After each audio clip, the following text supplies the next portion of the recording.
স্থানীয়দের পাশাপাশি দূর দূরান্ত থেকেও মানুষ আসেন। তুলনামূলক কম দাম জেলেদের কাছ থেকে সরাসরি কেনার সুযোগ, পাশাপাশি ধামসর বিলের সমস্ত দেশি মাছ এত দূর থেকে মানুষকে টেনে নিয়ে আসে।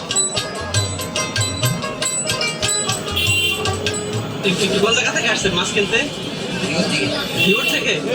ঘিওরের থেকে কি এখানে মাছ কিনতে স্বাচ্ছন্দ্য বোধ করেন? কারণ কি? ভালো তাজা মাছ পাওয়া যায়। এখানে তো অনেক দূর থেকে মাছ কিনতে আসে মানুষ, তাই না?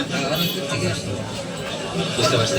তাহলে শুধুমাত্র তাজা মাছের যে নেশা বা স্বাদ সেটা নিতে আসেন এখানে। সুন্দর। হ্যাঁ হ্যাঁ। কত সময় আগে রওনা দিচ্ছেন এখানে আসার? 6টার দিকে। 6টার দিকে, অর্থাৎ 8টার বাজার ধরতে আপনি 2 ঘন্টা আগে চলে এসেছেন। উনি বলছিলেন যে উনি গতকালও এসেছিলেন এবং আজও এসেছেন। এই বাজারটি সাধারণত 8টার পরে জমে ওঠে, কিন্তু উনি রওনা দিয়েছেন সকাল 6টায়। অর্থাৎ এই বাজারের যে দেশি মাছের যে স্বাদ, যে দেশি মাছের যে